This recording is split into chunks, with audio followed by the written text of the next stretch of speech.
Good day students or good eve students. So I hope you are all doing just fine in your houses. Okay.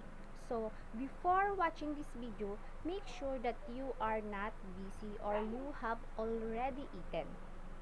So let's pray first.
All right. So let's get started in this video. We are going to talk about first is the introduce using computer. Second is show and talk about examples of computer. Third is advantages of word processing. And the last is learn how to open Microsoft Office Word. Okay, let's discuss our first topic, introduce using computer. First is we define computer. Computer define an electronic device that manipulates information or data.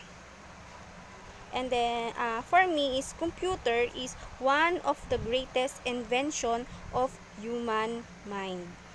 Computer, it has the ability to store and process data.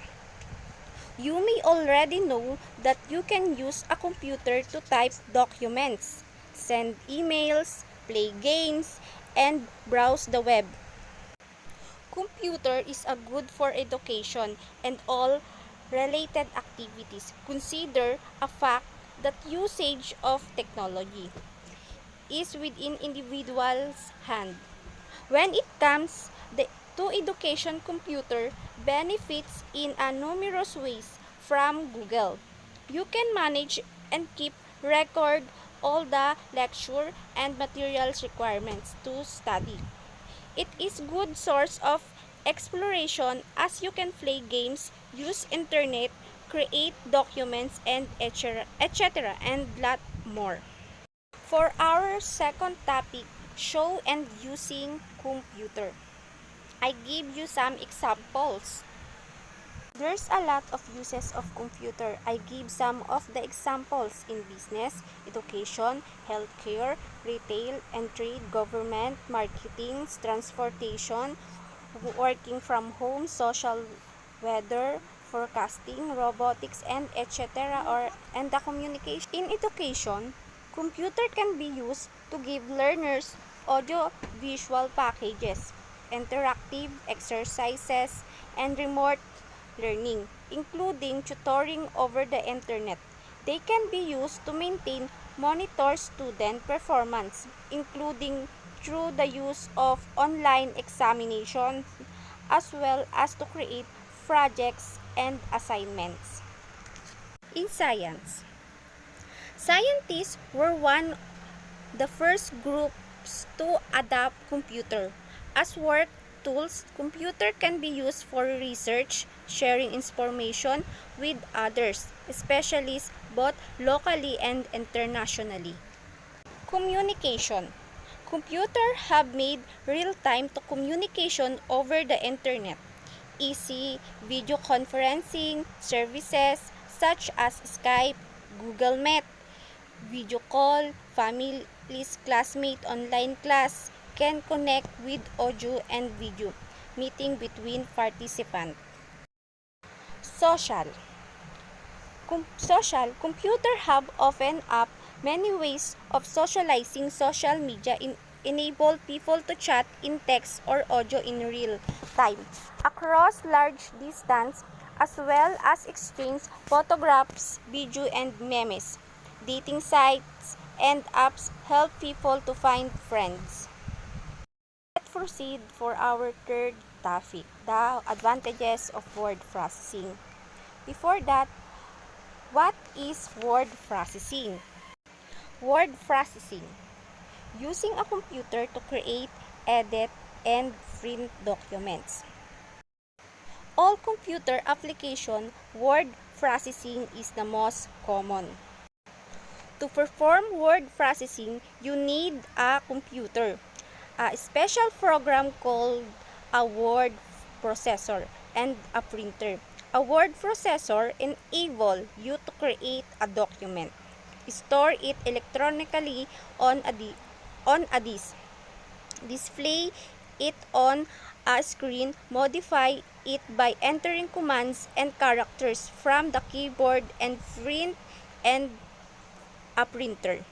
Who remember or sino yung nakagamit or nakaabot na ng mga typewriter? Anyone? Can you describe the typewriter? I give you explanation or makaalala or 5 minutes na sino yung mga nakakaalala ng typewriter. Kasi ngayon is, yung panahon natin ngayon is limot na yung typewriter, hindi na natin nagagamit. Kasi more in computer na po tayo. So, ipapaliwanag ko yung advantages ng computer sa paggamit ng typewriter. The great advantage of word processing over using a typewriter is that you can make a change without retyping the entire documents. If you make a typing mistake, you simply back up the cursor and correct your mistake. If you want to delete a paragraph, you simply remove it without leaving a trace. It is easy to insert a word, sentence, or paragraph in the middle of a document. Word processor also make it easy to move section of text from one place to another within a document or between documents. Advantages of word processing. First is allow easy updating and correction. Gives better presentation. Allows automatic insertion of text. Save storage space. Allows easy access to documents. Provide spell checks. Allows transmission of documents. Allows insertion of graphics. Word processor that support only the features are called text editors. Most word processor, however, support additional features that enable you to manipulate and format documents in more sophisticated ways. These more advanced word processor are sometimes called full-feature word processor. Full-feature word processor usually support the following features. File management. Many word processor contain file management capabilities that allow you to create, delete, move, and search for files. Windows allow you to edit 2 or more documents at the same time. Okay, students, if you are listening for my demonstration, please answer my evaluation questions.